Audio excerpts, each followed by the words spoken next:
Hi, I'm Daniel Zengel with Regenitech here with Don Lipscomb, and we're going to be talking about stem cell therapy for multiple sclerosis, also known as MS.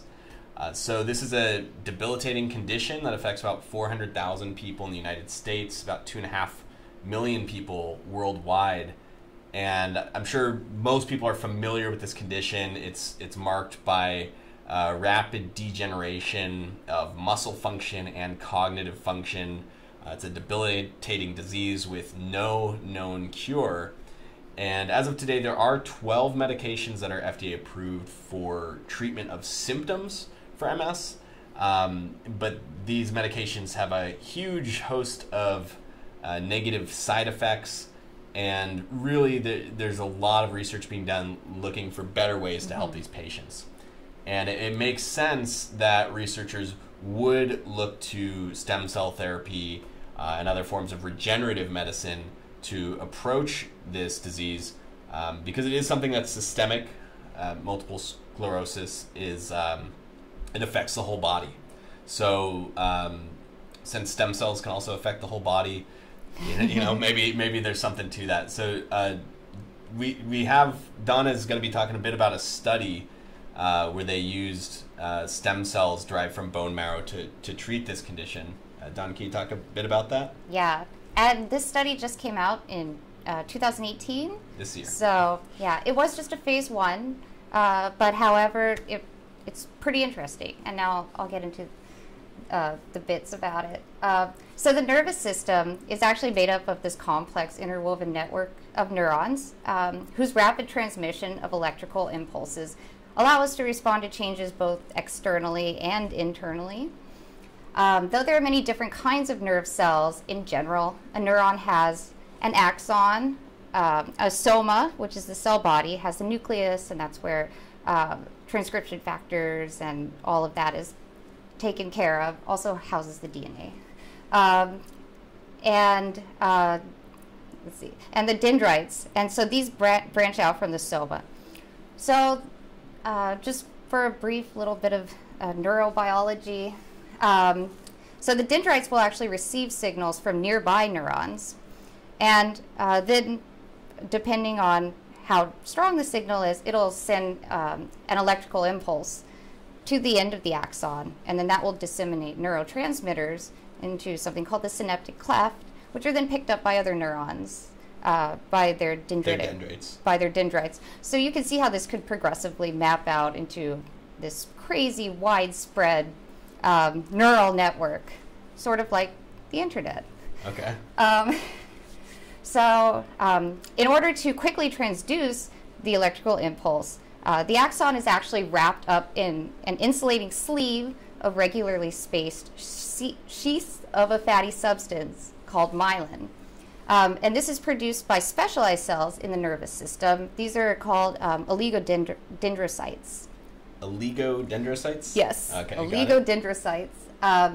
So the myelin is actually very essential because it allows the electrical signal to hop from one area of the exposed axon to another.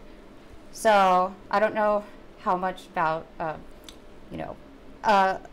physics we want to go into this, but it basically just decreases the capacitance and increases electrical resistance along the cell membrane of the axon. Okay. So it allows for the more effective conduction of this electrical impulse. Exactly. It's faster, and also the electrical impulse doesn't bleed off into the rest of the cell. It's almost like how they'll cover wires, right? Exactly. Electrical wires it's with the exact sheaths. same method. Okay. However, this is a fatty substance, which we will see is actually, so degradation of the myelin sheath is what is thought to be the cause of MS, and this is done by T cells in the immune system. Okay. So the body is attacking its own myelin. Oh, okay. And once the initial myelin is gone in the cells in the central nervous system, then the oligodendrocytes can actually come back in and put create more. Create more. However, it's never the same as the original myelin. Oh, okay. Because that foundation is laid down during early development, actually. Early development, like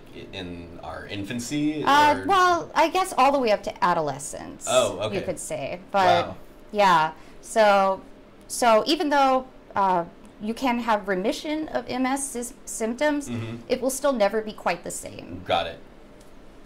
Okay.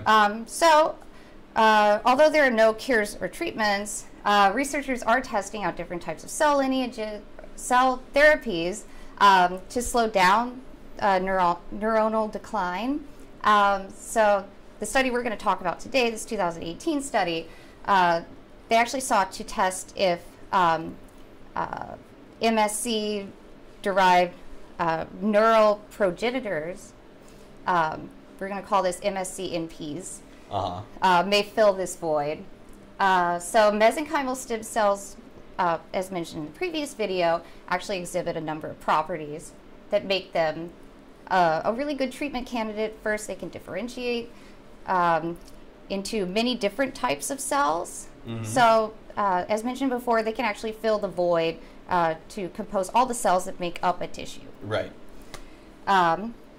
Second, they can promote tissue repair through interaction with injured or diseased cells, and their subsequent release of paracrine factors in response, which paracrine factors are basically just cell signaling molecules. Okay. That say, hey, go do this. Right. You know.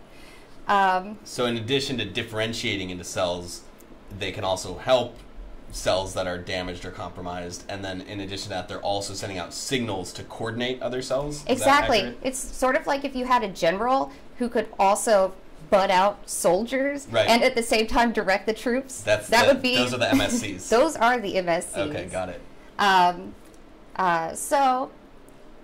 In mice, actually, there was an experimentally induced autoimmune disorder in these mice that actually allowed the immune system to attack the myelin sheaths.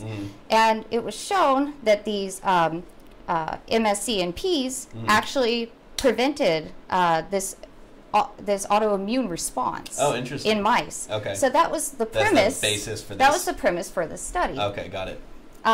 So in this study, these MSC-NPs were actually, so they were taken from, I think it was 20 patients. Yeah. And so they were taken out of the sternum, actually through bone marrow, Bone marrow aspiration through the sternum. And that's kind of unique because typically with these sorts of stem cell therapies, they're going to go through the iliac crest, which is in the back, and generally that's like the standard. So this is actually the first time I've seen a study where they went through the sternum. Yeah, I've seen other areas, but definitely not the sternum. That sounds a little bit painful. It sounds a little scary and painful, but if it helps, someone with MS, it's definitely worth it.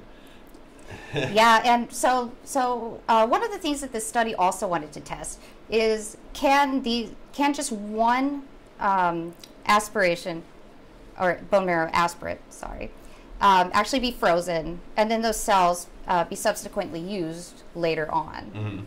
They didn't actually go into the details of how they defrosted the cells. Maybe that's a question we can email the authors or something. But so the treatments were 3 months apart, and for each treatment they would defrost the cells somehow, and then they would put them in a culture medium that actually stimulated them to become neural progenitors. Right, so they're culturing the MSCs in a solution that encourages them to become NPs, neural progenitors? Yeah, okay. Progenitors. Got it. Yeah, so it's a vocab lesson for me. Oh, me too. So one thing I just want to interject here, this is actually really interesting that a study like this is being done in America. This was done in New York because this is sort of the next step for these stem cell therapies. Right now, the only stem cell therapies that are approved in the United States using autologous bone marrow aspiration are non-cultured. So that is to say, they can take your bone marrow aspiration, they can concentrate it, put it in a tube and centrifuge it, and re-inject that back into you. But according to the FDA, they cannot actually take your bone marrow aspiration and then culture it which is what we're talking about in this study. They put it in a petri dish or some kind of glass. It's probably, they're probably floating in suspension. Right. Yeah, so this is unique, it's exciting, because really this is the future of stem cell therapies, something that's not commercially available, something that patients in America don't have access to, but this study's pointing to the direction things could be headed. So, on the topic of the culture medium, the reason why they wanted to actually transform these cells from MSCs to MSC NPs was because they wanted to make them more specified. Rather than them just being able to differentiate into almost anything, they wanted to make them only be able to differentiate into nerve cells, sort of like oligodendrocytes that actually produce the myelin, or the myelin sheath. So the results actually of this study after the three-month interval treatments of 3 were actually really positive. So 40% of patients experienced overall improvement in their condition. 70% of patients experienced improvements in at least one muscle group in strength tests compared to baseline, of course. Right. And 50% of patients experienced improved bladder function, which I can imagine that this is a really important symptom to want improvements in. Yeah. I would imagine that if, since loss of bladder function is something that happens to MS patients with advanced MS, I would also imagine that could be easily one of the largest contributing factors to fatalities from this condition, like we see in diabetic patients similarly. So that's really promising. So overall, even though this study didn't really have a placebo, it really was just meant to evaluate, are these multiple rounds of treatments safe for patients? And just again, these patients had really, really far progressed MS. I think the average amount of time that they had been living with MS was around 19 years. Okay, wow, yeah. So this is really progressed. But I think this is a really interesting phase 1 proof of concept, and there weren't any negative side effects. Nobody reported any side effects, only positive side effects or no effects. And it also is very interesting that they were able to freeze the cells and then get them to still become these NPs. Right. So that means maybe patients wouldn't have to spend as much money, and also fewer bone marrow aspirates. Yeah, absolutely. That's a good point, because if you are going to use bone marrow aspiration to treat a condition like MS, you can expect that it's I mean, maybe pie in the sky, it could cure it. I doubt that, but you're more than likely just going to be treating the symptoms. So it makes sense that if you're able to culture the patient's own cells, then you could do one bone marrow aspiration, but they could come in for regular treatments. The other thing I just want to note is that even though there was no control or placebo group in this study, we are talking about multiple sclerosis here. So we would never expect any patients to show improvement over time, period. So maybe not any, maybe a small percentage for one reason would show improvement, but the fact that a majority of these patients are showing some kind of improvement in muscle strength, bladder function, I think is very promising. I think so too. All right, Don, well, thank you so much. We'll be coming right back in a few minutes here with some more research on stem cell therapy.